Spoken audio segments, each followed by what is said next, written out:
Assalamualaikum warahmatullahi wabarakatuh and good morning everyone.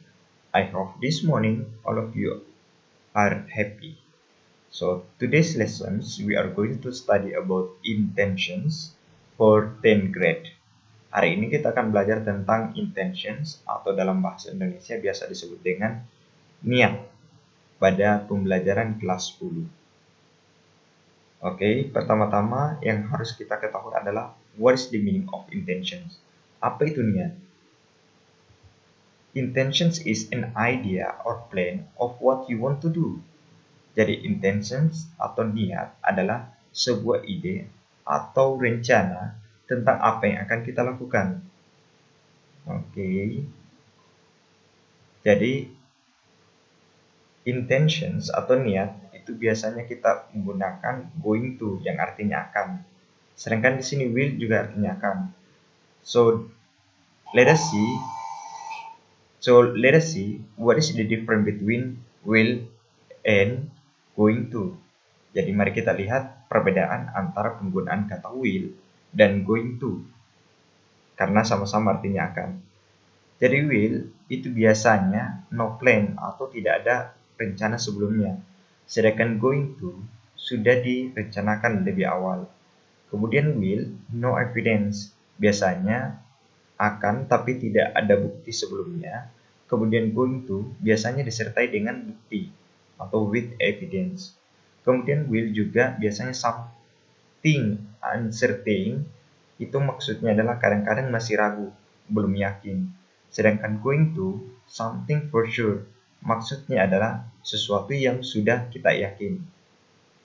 For example, today is going to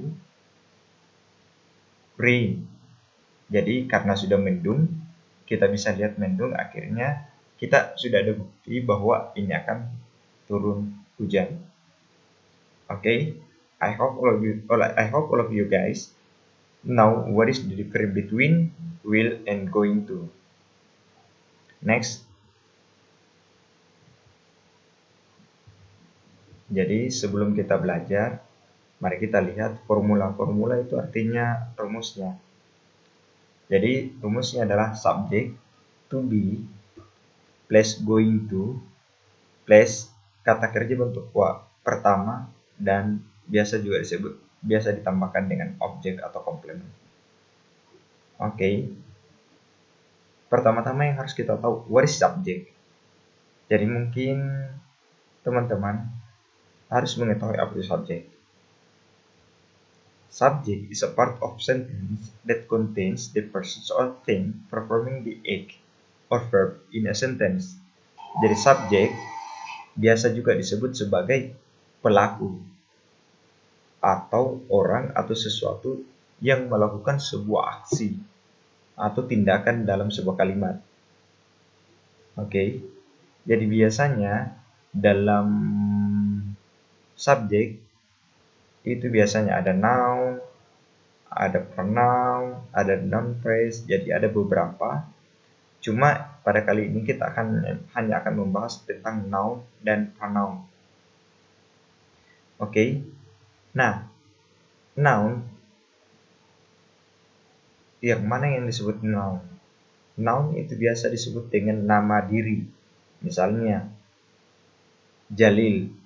Jalil biasa disebut dengan subjek. Itu menyebutkan nama atau nama kota atau nama hewan. Jadi ketika ini diletakkan di awal, biasanya ini adalah subjek. Kemudian yang kedua adalah pronoun. Pronoun adalah kata yang digunakan untuk menggantikan si name atau si kata yang digunakan untuk menggantikan sebuah subjek. Misalnya tadi Jalil, kata yang digunakan untuk menggantikan Jalil adalah he. Berarti Jalil adalah dia laki-laki. Jadi ada beberapa kata pronoun. Pertama, I, she, he, it, we, they, you, and you.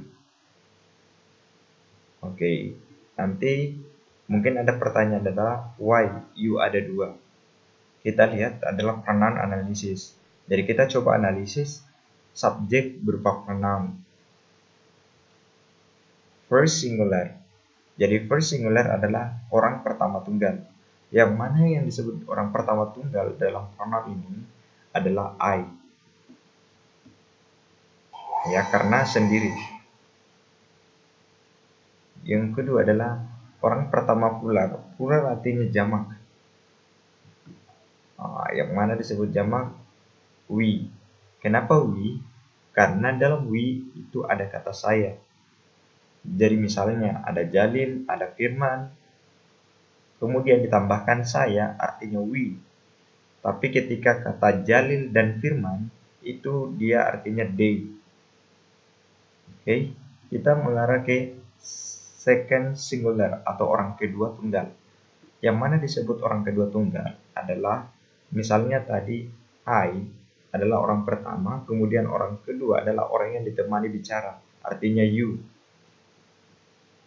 Oke, orang kedua plural adalah you. Ya, jadi orang kedua singular you artinya Anda yang merujuk ke satu orang. Sedangkan orang kedua plural Anda yang merujuk ke banyak orang atau biasa disebut dengan kalian. Kemudian yang ketiga adalah singular atau orang ketiga tunggal. Yang mana itu orang ketiga tunggal adalah orang yang diceritai atau dalam artian orang yang tidak terlibat di dua conversation itu. Misalnya tadi saya dan kamu sedang menceritakan orang lain. Orang lain yang kita sebut adalah si dia. Jadi dia laki-laki, dia perempuan, atau dia benda. Jadi makanya she, he, it. Kemudian yang mana dengan disebut dengan orang ketiga plural adalah mereka. Oke, saya harap setelah ini teman-teman sudah tahu perbedaannya antara pronoun dan pronounalysis, yang mana dibilang first singular, first plural, second singular, second plural, third singular, or third plural. Selanjutnya kita akan mengarah ke pronoun. Oke. Selanjutnya setelah kita bahas tentang subjek, kita akan belajar tentang to be. Nah, pertanyaannya adalah apa itu to be? To be adalah kata kerja bantu atau kata kerja yang digunakan untuk menggantikan kata kerja. Jadi to be juga ini biasa difungsikan ketika dalam sebuah kalimat tidak ada kata kerja, makanya to be hadir. Atau kata to be biasa juga digunakan untuk menjelaskan, untuk membantu kata kerja. Yang mana yang disebut to be? Am, is, are. Ini dalam bentuk present. Ada juga was, were. Nah, sekarang kita lihat subjeknya. Jadi kita coba pasangkan. Kalau I pasangannya am. Jadi I pasangannya am. Sedangkan she, he, it pasangannya is. Sedangkan we, they, you pasangannya are.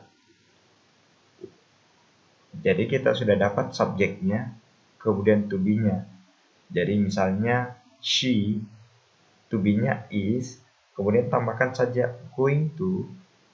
Setelah itu langsung tambahkan kata kerja bentuk pertama. Oke. Jadi sudah bisa dilihat formulanya di atas. Kemudian subjeknya ini subjek pronoun. Kemudian lihat pasangannya, subjek pronoun pasangannya to be seperti ini. Oke, kita langsung masuk ke formulanya. Apa itu formula? Formula adalah rumusnya. Jadi ada rumus positif, negatif, dan tanda tanya. Jadi kalau positif seperti ini, seperti tadi, subject, to be, going to, plus verb 1, and plus object. Kemudian dalam bentuk negatifnya ditambahkan saja not setelah to be. Jadi subject, to be, not, going to, plus verb 1 plus object. Kemudian yang terakhir pertanyaan, to be-nya dibalik.